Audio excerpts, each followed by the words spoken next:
reality of our world's problems. The climate crisis touches everything and is made worse by greed and corruption. NLC's hearts are with the Ukraine. Equitable change is not a distant goal, but something that must be pursued every day by every leader.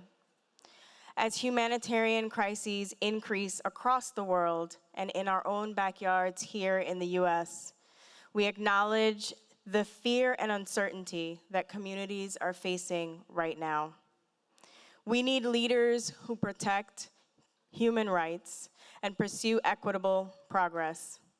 And we thank many NLC alumni who are the leaders working to advance equity across the world and at home, who advise our world leaders on diplomacy, and who provide aid and resources to those suffering on the front lines of conflict.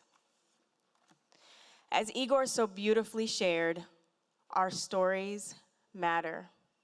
And when we share our stories, we create a collective narrative that change and progress is possible. Our next panel is the Collective Impact Panel, What Progress is Possible Within a Leaderful Network. As I welcome two amazing individuals to the stage, y'all are gonna like this. Miya Cain with FSG and NLC National Board of Directors Secretary Candace Stanciel. They're gonna go ahead and come up. I see Miya's gonna go first. All right, so Miya's gonna go ahead and come up on stage. While she's making herself comfortable, we do have one announcement that my beautiful friend Mary Ellen is gonna give, and then Miya's gonna take it away. Good morning, everyone. I get to be the messenger this morning to give you a couple quick announcements. One is bienvenidos and buenos dias from the Latinx Caucus. Where are Joel and Luis? I think they're somewhere around here. At noon today, the Latinx Caucus is going to be meeting in SO1, which is right behind me in that main space. So if you are interested in joining or already a member of the Latinx Caucus, head back there for some fun, grab lunch, meet them. And additionally, the Manasa Caucus is also spending some time today. So if you would like to meet the Manasa Caucus leaders, Sara and Rita will be in the Activist Center starting at 10:30. They will be hanging out there for about 30 minutes. If you can't stay, scan the QR code so you can get more information. This entire weekend, as Igor has highlighted and Karen, we're going to be focused so much on our leaders. And so throughout the weekend, the Black Caucus will be meeting. The Women's Caucus just had some amazing programming. Find one of these affinity groups and make sure you're learning a little bit more. But we're super excited to turn it back over to our next Collective Impact panel. All right. Good morning, everyone. My name's Miya Cain. I use she, her pronouns. I'm originally from Miami, Florida, but I'm coming from Oakland now. I'm an NLC Oakland alum, class of 2018. And then the last few years I've been on the board as Institute co-chair, alumni co-chair, and then an at-large board member. I'm so excited to be here today. This is my first in-person NLC convention. And today I'm going to talk to you about collective impact. So during my day job, I work at an organization called FSG. The little thing is not working. Can someone help me with the slides? I work at an organization called FSG, and it's a nonprofit mission-driven consulting firm. So we support people who are trying to impact social change. That can be foundations, businesses, nonprofits, governments, anyone that's trying to make their community better. We support them through strategy, evaluation, and community collaboration. And so how many of you are familiar with collective impact? Could I see like a 5 if you're working on CI, or a 1 if you're just, this is the first time you're hearing about it? Anytime? Okay, so I'm seeing a range. Some people, this is new. Some people are like, I kind of get it, and then others are really familiar and immersed in the work. So I'll just do a quick definition of what collective impact is. So collective impact is a network of community members, organizations, and institutions that advance equity by learning together, aligning, and integrating their actions to achieve populations-level systems change. And collective impact is not something that we invented at FSG. And in fact, it's very intuitive. Thank you. In fact, it's very intuitive. So what we're actually doing is just elevating what's been working out in the field. We're lifting up things that people might just be doing implicitly to make them explicit so that people can be intentional about their work and intentional about collaboration and what works to be a good collaborator. So FSG helps collective impact practitioners in 3 different ways. So we help communities build new initiatives, whether it's from juvenile justice to preterm birth to mental health to diabetes. We also write about what we've learned and disseminate that for free so that people can read about other initiatives that are working and why. And then we also have a free learning community called the Collective Impact Forum. And this is a community of practice where people can learn from what their colleagues are doing in other cities. And we truly believe that when communities come together, we do have all of the tools that we need to solve our greatest challenges. So why is collective impact necessary? I like to think about this analogy from Getting to Maybe to talk about the different types of challenges in the world and why collective impact is so important. So there's some challenges that are simple, like baking a cake, right? You have step-by-step instructions. It's predictable. The outcome is predictable for most of us. And you don't have to be a chef in order to make that cake happen. Then you have things that are complicated, like sending a rocket to the moon. So you need very deep technical expertise. You might say you need to be a rocket scientist. And you also have formulas that can be followed. And at the end of the day, with practice, expertise, and experience, you're still going to end up with that rocket, right? Okay, so then how many of you are parents? Can I just see a show of hands for parents? So, not that many, but we got some. Who has nieces, nephews, cousins? Okay. So a complex challenge is raising a child, right? No 2 children are the same, and you can have a lot of plans for what your child is going to be like and what you're going to do, and then as soon as that child comes into the world, they have plans for you. So, you really need to learn to adapt and be flexible. And a lot of the challenges that we've been hearing about and talking about this weekend, from gun violence to women's health, climate change, immigration, these are all complex challenges that need to be treated as such and have solutions that recognize the complexity of those issues. And a lot of times the social sector is treating problems as simple or complicated when we really need to treat them as complex. So the traditional approaches that we have are just not solving our most complicated problems. You have funders selecting individual grantees, every grantee going in its own direction, organizations working separately. I'm seeing nods, this is resonating.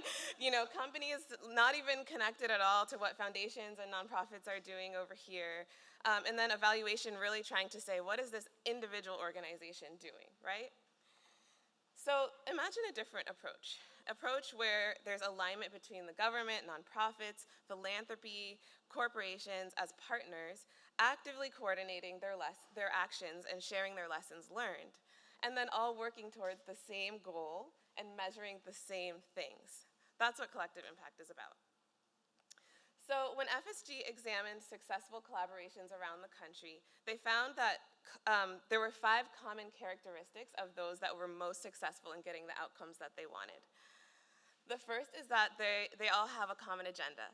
So they have a common understanding of the problem, what are we trying to address, and then they also have a shared vision or North Star for where they're trying to go. The second is shared measurement. So they're collecting data, measuring their results, learning from what's working and what's not, and then trying again and integrating that into their practice. The third one is mutually reinforcing activities. So this is everyone doing what works best for them, what they specialize in, but also lifting each other up at the same time. So if you're a policy person, you're designing policies that allow that practitioner to do their job better. And then that practitioner is doing their work, and the researcher is coming and saying what's working, what's not. Let's feed that back to the policy. So you have, this cycle of success and learning and growing together. The fourth is continuous communication. So, consistent and open communication between entities is really important, and that also requires trust. So we always say that progress moves at the speed of trust. If you don't have that trust with the people you're working with, you're not going to get anything done. And then the last one is backbone support. Okay, so how many people have done a collaboration and started feeling like, okay, maybe it's actually easier to do this myself because this is actually more work. And so a lot of times in collaborations, people have their full-time job, they have their families, they have all these things that they're trying to do, taking care of themselves and their budget, and then on the side of your desk, you're trying to do this collaboration with 20 other organizations, and it's hard. There's not enough time. And so the really successful collaborations actually have dedicated staff whose job it is every day to wake up in the morning and say, how can I help everyone in this collaboration do better? How can I grease the wheels and smooth this collaboration? So I'm going to talk to you about one example of collective impact. I've been working for the last year, over a year, with a project in Teton County, Wyoming, Jackson Hole. It's very beautiful. There's mountains and lakes. But there's also a lot of challenges with mental health. Like other mountain towns, and there's been serious mental health problems, and the pandemic has made it worse. And so 5 people from the town actually reached out to our organization and asked them to help build a collaboration so that they could start to address the mental health and substance use challenges that they were facing in their town. So we started to build a cross-sector collaboration. We included people from the Chamber of Commerce, the school, the Department of Public Health, all sorts of organizations, like I said, from across sectors, nonprofits, governments, community members, foundations, to make sure that we were really having people sit down to problem solve together. And this was the first time that anyone had convened people from all sectors to talk about mental health in that town. But then they sat down and they were like, okay, we know there's a problem, but we just don't understand what's going on. So we helped them do a survey of over 1,000 community members last summer and also 60 providers to paint that picture of what behavioral health looks like in the town. Now, over 1,000 might not sound like a lot, but Jackson Hole, for example, has about 10,000. The whole county has 20,000. So this is actually a really substantive sample size, and we were able to really get a sense of what was going on. And then the survey was offered in English and Spanish online so we could get as many community members responding as possible. And it was also the first community survey to have statistically valid data for the LGBTQ+ population in Wyoming. So through the survey, we saw that some groups are just very less likely to know where they can go for care. And those same groups are also less likely to get the care that they need. So LGBTQ, Latinx, and very low-income folks have less access to culturally appropriate and affordable resources, and they were less likely to access the services that they need. And I was thinking about this a lot as I was listening to this panel before, how important representation is. In the provider survey, 0% of the providers identified as LGBTQ+. So all of the people who are looking for providers are, they shared stories like, we went to get some mental health help and the person told me, I'll help you pray away the gay. So people don't have safe places to go, and when they're trying to get mental health care, they're actually making the mental health worse.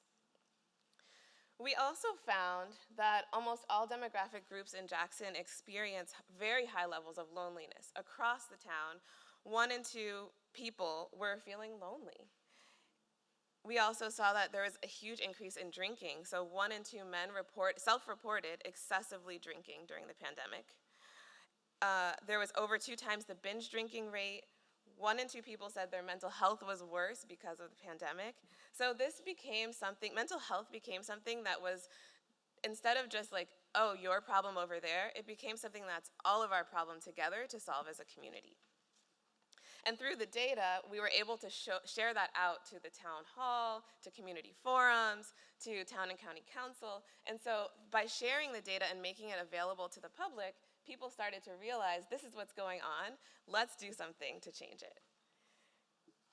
So then the steering committee sat down and they were like, okay, what is our North Star? What are we trying to accomplish?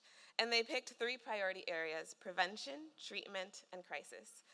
So in prevention, they decided that they wanted to help everyone have supportive relationships, feel a sense of belonging. Everyone would recognize and be able to talk about mental health and would know where to go if they needed care. For treatment, they wanted to support all community members to have access to affordable and culturally responsive care.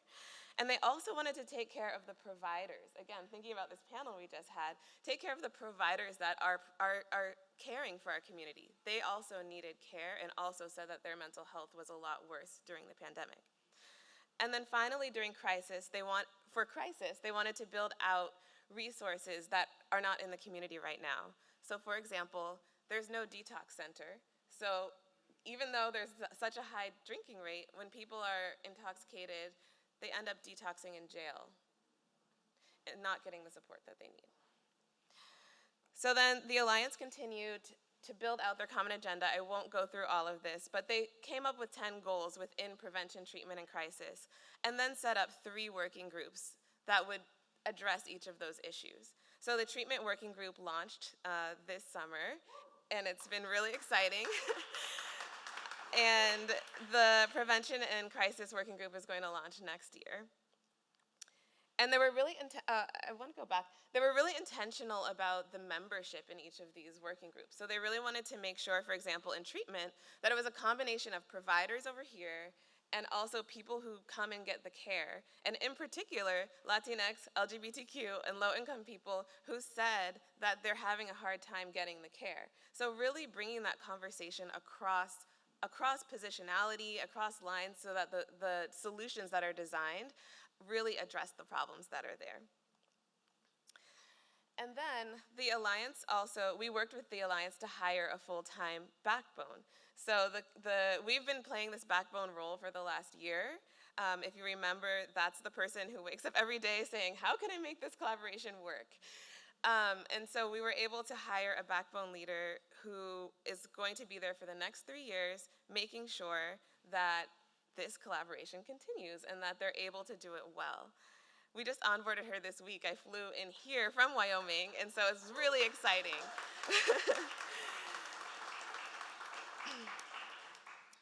And then the last thing I just wanted to share is about shared measurement. So the survey that we did last year, the town wants to repeat that same survey every 2 years in order to be able to see what worked, what didn't, what do we need to change. They also made it public on a public dashboard. So it's not just the steering committee and the working groups that can see the data, it's anyone. You all could even go to the dashboard and look at it if you wanted. And then finally, there's 4 other rural mountain communities that are also working on behavioral health through collective impact, who are integrated into this dashboard. And so you can compare and contrast across communities. The communities can learn from each other, see where one community is doing well, and then say, hey, what did you do? We're trying to work on this. Could you help us out? Can we meet and talk? So shared measurement builds accountability and also builds an ability to grow together and learn together. So just a summary, those are the 5 common characteristics of collective impact. You want to define the problem, have a shared North Star. You want to have shared measurement so that you can learn and grow. You want to have mutually reinforcing activities so everyone can do what they do best and support each other. You want to have continuous communication, including building trust. And then finally, a backbone that creates dedicated, compensated support to make this collaboration happen. The last thing I'll share is that collective impact requires a couple of mindset shifts. So we're moving from trying to isolate the direct impact of one single intervention to understanding the impact of many organizations working together. We're also moving from trying to prove whether or not one specific intervention worked to improving the initiative continuously over its lifetime. And then finally, we're detaching from this idea of the all-knowing evaluator on high, grading your work, to embedding learning and evaluation into the community initiative. Collective impact really means great levels of community engagement and problem solving. So we're moving from over here on the left to informing. A lot of initiatives are like, we'll keep you informed. Here's the newsletter. Here, come listen to what we're doing. And we're really trying to move to the right, where we're partnering with the public and ultimately trying to place final decision-making power in the hands of the public. The people with the challenges are the people that have the solutions. And that's our initiative.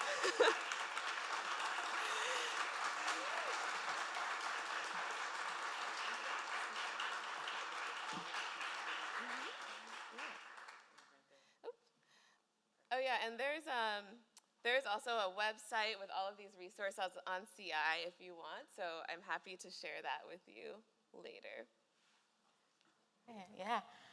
Hi, everybody. Candace Stanciel, for folks I might be seeing for the first time. So excited to sit with you, and she doesn't know this. About 10 years ago, I was working at United Way, or maybe somewhere else, who knows. But I had been thinking about the question of like, this isn't working. I was in an annual fundraise, and I started begging for something different. And I didn't know the word collective impact, but I actually got hired by a venture philanthropy firm where I spent the next 7 years. That was the backbone. We literally ran projects doing this work, and we stole John Kenya from FSG to come over, who wrote, for folks who may not be familiar, the Water Systems Change, which is the next kind of iteration of CI. What else do you need to understand? And so I just want to name for folks who might not be in the social sector with us that this is like the high-level thinking that's happening in the social sector. Many of us start our career at a nonprofit that's like, I run a program. And those are great, and we need those. We need people who are thinking about direct service. But there is something different happening for those of us who are like, gosh, we've got to figure this out in a different way. And so I just want to appreciate FSG's work, what you just shared. People may not really understand this is a different level of thinking in philanthropy, and many organizations just aren't there yet. And so we are excited that NLC is trying to bring that forward. NLC is an example of that, right? You all are in regions where you have tons of different resources. The board, your advisory council, your chapter directors are trying to create all of these pieces. And so what I'm going to share is just a couple of thoughts in reaction to what we just learned, and then we'll take a couple questions, see if folks have any. We won't be before you long because I'm supposed to be in a board meeting right now, and they're like, where are you? So we'll do this quickly, but we want to make sure folks have a chance to think about what this means for where they are in their NLC journey or in your professional work, if that works. So a couple things that I want to highlight. The backbone org really does get out of ego, and I'm thinking about Russell, wherever he may be. Russell always like death to the ego. They really do not have a purpose other than service, and I just really think if that feels good to you, this could be a really interesting model. I think people don't think about that often. The other piece is the first time I got exposed to a really good example that I wasn't a part of, we had the team that created the Affordable Care Act, or Obamacare, to come in. And you all have to think about what it must have taken, the years of, beyond once the policy's written, the implementation. This group helped me go, gosh, you all were thinking about a million different things and had to say, this isn't about my win as the insurance provider, this isn't about my win as government, this is about a win for people, right? It was a great example, and the complexity of that made me go, gosh, I mean, and they worked on that for years, y'all. It was fascinating, and so you got to see a really good example. And then the other piece that you brought up that I've been thinking a ton about is equitable evaluation. We can't just do evaluation in the ways that it has been. If you're not familiar, there's a ton of organizations out there, what we call reformed researchers, who have said that the way we've been doing evaluation has actually been harmful to communities. They have not set their own standards or pieces of evaluation. Make sure you're thinking about equitable evaluation when you're doing collective impact work. And then the last thing, there's a couple of examples. And so I think I'll name a couple of examples, and then we'll open it up for questions for the two of us. One, we talked about New Leaders Council already. I work with an organization called America Forward. It's a group of nonprofits who write policy together. It's 100 organizations. They all get together and agree on their policy agenda annually. For folks who may be working in the social impact sector, sometimes we don't pay as much attention to policy as we should, but policy sets the environment for social impact, for collective work. And so America Forward, people are always like, what can we be doing as a nonprofit? You can be active deeply in policy. There's ways to do it well, all of that, but America Forward is a great example of collective impact in a policy perspective. And then about 7 years ago, an organization that was focused on social innovation went to every presidential candidate and said, we believe there should be an office focused on social impact at the federal level. They pitched it to every presidential campaign, and when Obama won, he actually created the White House Office of Social Innovation, which was a collective impact initiative. So I just want to say, like, it can look lots of different ways when you're thinking about collective impact.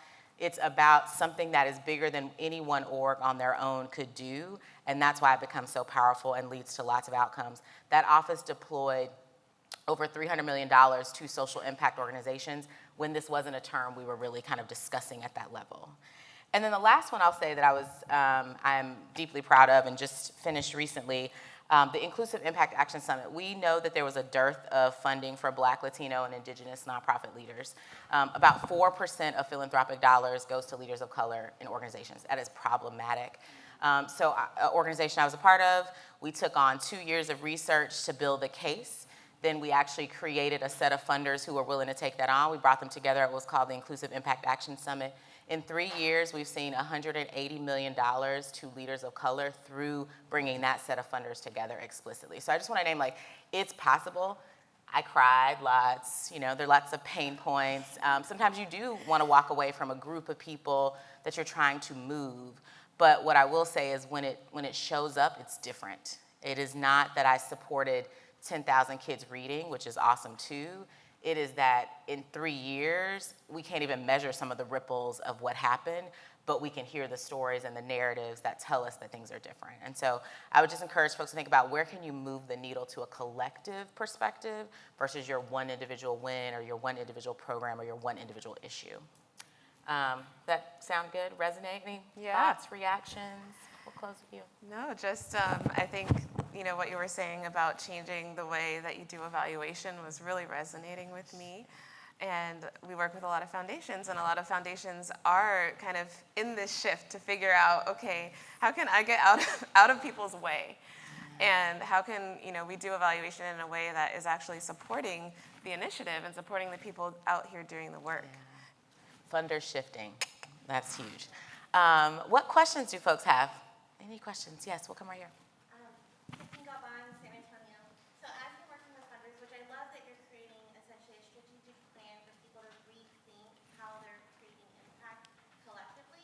But as you're working with funders, how are you ensuring, and I will actually give a backstory to it really quick because I think it's important. When the tax law changed, a lot of funders changed the way that they were giving funding by forcing collaboration so that under the guise of collective impact. But what that really meant was organizations that were receiving $50,000 ended up having to receive only $25,000 because then they had to share with their partner in the community. How are you working with these funders to not only shift their mindset in this regard, but also increasing the funding rather than limiting the funding so that again they can step out of the way? That's a great question. So that was something that some of the nonprofits, as part of the collaborative, were worried about, because they were like, okay, if we promote this alliance, is that going to take money away from our individual organizations? And you know, this is a small town, so the community foundation is pretty much the foundation there, and the person who runs the community foundation gets donations from different funders. So she's able to explain, if someone's like, hey, I already fund the community counseling center, why should I fund this alliance, or should I fund this alliance instead? She's able to have that conversation and say, actually, we need both, and this is why. So it's really making sure that the funder, you know, the foundation staff and the board understand what the collaboration is and have this dialogue, that it's not about competing or taking funding away, but we're actually trying to grow the pie. There's definitely a difference between capacity building grants and opportunities versus program support. So that's good. Yeah, I mean, I would also offer that is the responsibility of us who are in the funding world to push funders, right? So I don't need an organization to be like, hey, I'm worried. I need to say, okay, what kind of funder do I want to be, and think about those choices. And I think there's the Organization for Effective Philanthropy talking about all the time equity in philanthropy, and I think we're seeing a shift. So if you have a funder you're worried about, the best way to get a funder to behave better is to get another funder to put pressure on them. Organizations do not have, the power dynamic is too great when we're the funder and they're like asking for more. You need another funder that's a peer. That's why at the summit we brought together donors who we want to say, this is how you need to be behaving. So I really would encourage folks to push donors to donors and not make organizations responsible for the narrative around why you should continue to fund me at the levels that you should. Right. Okay, I'll go here and then I'll go back there. Yes. Zachary, Twin Cities. I guess my question is a little bit about evaluation. So first of all, just recognizing it's rare to see spaces that take evaluation seriously, and not just doing it as like a perfunctory activity to continue to get the funding they need. But even when that takes place, movements around these types of efforts try and bring in evaluation leadership that's like community-based or close to the community, that values like participatory evaluation, that's bringing the most harmed populations that are part of this work into the evaluation process, which I think you all talked about. But I'm just curious, like in some of your work, there's evaluators that are at refined institutions, and then there's evaluators that are in the community, and we're starting to see more of like the academic institutions bring on those folks in the community into those spaces. Yeah. And so I'm curious if you invest in those researchers that are moving into like the land grant institutions, or you invest more in the community research institutions.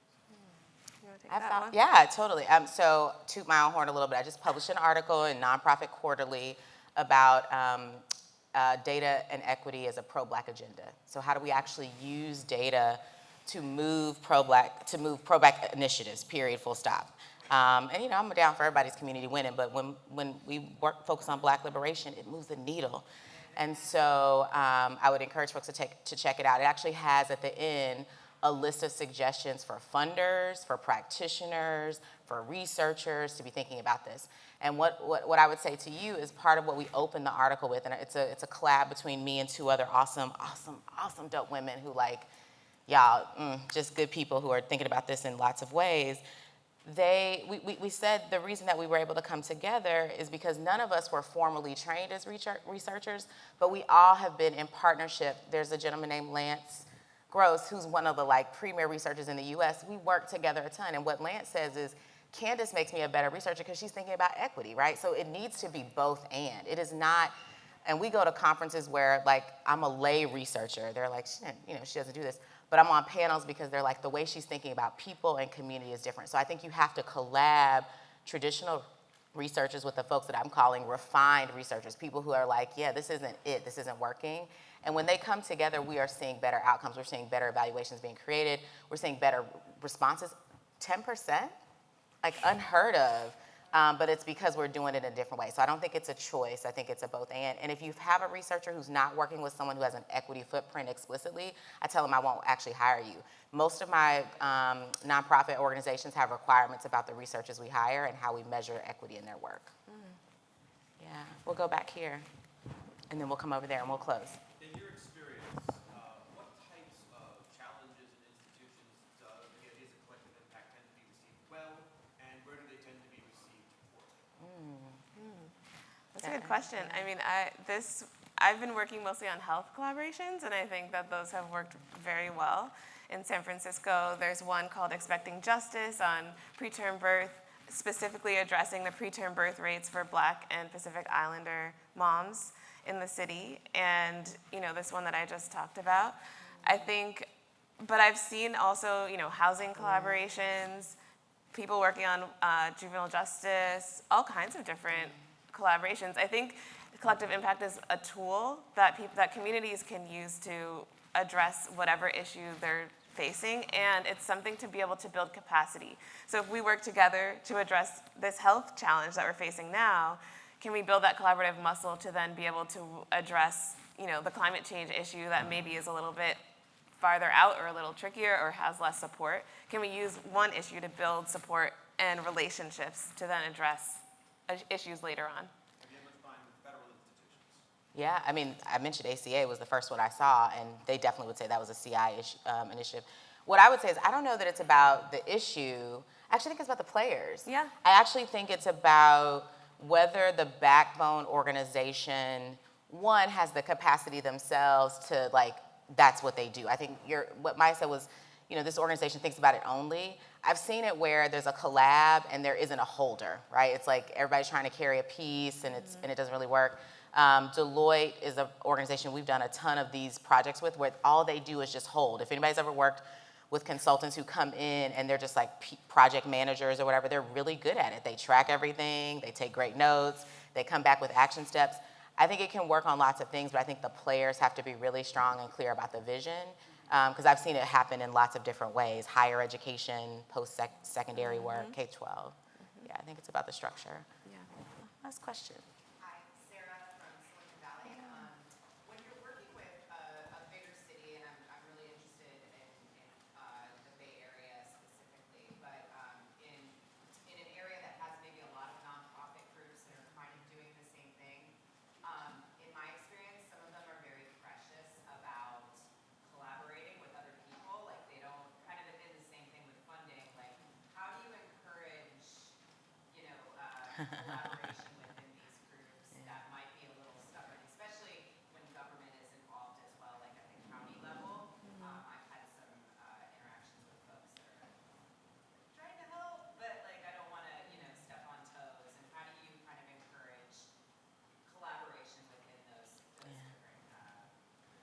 You got that? I'll reach it out. Go ahead. Well, so this is my personal, I'll just say, there's an organization out of New York that actually encourages collaboration and purchasing of nonprofits, that it actually believes we should have less, and I'm aligned to that theory. And I really do believe, some of the Atlanta crew might know this, people come to me and they're like, oh my God, you have so much nonprofit experience, I want to start something. I'm like, we don't need to start anything new. Everything is out there. What we need to do is enhance what exists. And so, and I'll say like literally once every 100 million years, somebody will be like, this is a brand new thing. And I'm like, oh, that is actually different. But generally speaking, most of us are focused on very similar issues. And so my first conversation when I do step into a place that has that sacred nature about orgs is like, let's really talk about first, like, could we audit what's here and actually think about collabs? And for some reason, businesses buy each other all the time, and yet in the nonprofit world, we don't want to talk about that, right? Celebrities, I tell them all the time, put your money in an org that already exists. The headache of running a nonprofit, the budget, all those things, like annual tax return, it's not worth it all the time. So first is like, let's figure out what needs to exist. And if you can't move them in that way, then my second piece is I want to look at outcomes. I actually want to look at, and I don't mean outcomes like I read to 10,000 kids. I don't know why I keep going to that example. Impact, like literally, can you give me a narrative that helps me understand what's happening? And then I can decide why this organization might be a better partner for me. It's not that the other ones aren't awesome, but I'm trying to pick the best partners to move the needle. And so sometimes I do have to make those choices from an impact perspective. I think about that all the time. So those are two things that I would name. The other thing is never let the government be the primary decider, right? They need to be in partnership with community to make the call, because they'll love the organization with the best website or the organization that has the most charismatic leader. And that isn't always the one that actually is driving the most significant impact in a place. Yeah, and I'll just add, I think even in a small town, there were those similar concerns about, duplication of efforts, or, is this going to be a new organization that's going to take away from mine? And so the relationship building aspect and the trust building piece was really important, and I can't emphasize it enough to really work on that in the beginning of the initiative. Building people's individual relationships and trust with each other is, it's everything in the beginning. And the other thing is that the backbone doesn't have to be a new organization. So the one in San Francisco, the backbone leader works for the Department of Public Health, and she's just been leading this and bringing people together. In this, the backbone leader that we hired, she's hired by the Community Foundation. She's paid for by the Community Foundation. But we actually ran an inclusive hiring process where the entire steering committee, there was a subset of the steering committee that went through the applications and read them. FSG didn't choose it. We designed it and shaped it, but they chose the finalists. And then the final two went to the entire steering committee, answered their questions, and then we facilitated a collective decision-making process where 20 people said, this is the backbone, that we want to see. So it's really important that the backbone isn't just someone in the community that's like, hi, I'm going to start this new organization and I have this idea and I'm going to step on all these toes, but really approaching it with humility and saying, here, I'm here to serve this collaboration. Yeah. It's a different way of behaving. We really are. Okay, we're going to close. What would you offer to them as like a last thought as they think about how they might take collective impact back to their spaces? I think a last thought is to, really be thinking about how to integrate equity at every step of the way. So one thing that we were able to talk to the foundation about doing is having optional stipend, opt in or opt out for people to join the steering committee, to join the focus, if they're doing a focus group, if they're doing a working group, so that finances are not a barrier to people to be joining. Because if you're, working hourly, that hour of the day, plus traveling, if it's an in-person meeting, can really take away from your ability to participate. So thinking about ways to be able to include different voices is really important, and allow those voices to, be at the table in a meaningful way. She's speaking my language. Equity at the center of everything. Trust at this what is it, relationship with this, what's the trust? Say that word Progress again. moves at the speed of Trust. There's a framework by a researcher, Diana Smith, called Leading Through Relationships. She says that everything we ever do happens through relationship, every job, every role.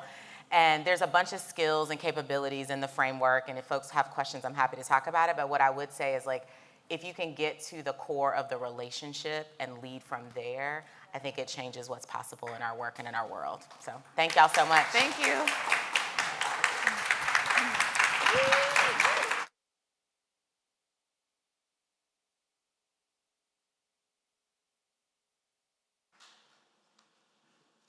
I don't lie to y'all. Didn't I tell y'all that was going to be good? Thank you, Miya and Candace.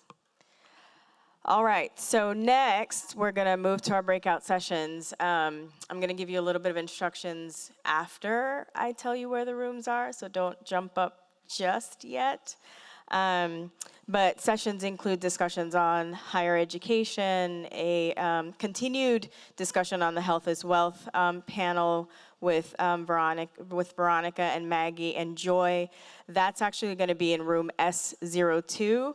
How to tell your story so people turn up, not tune out. That will be in 422. So if you want to go to any of those, you're going to follow Kirsten. Remember Kirsten? Say hi, Kirsten.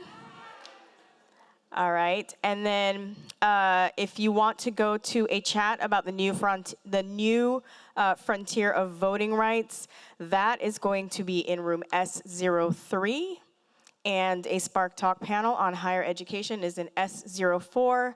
Katana is going to show you how to get there. Wave, say hi, Katana.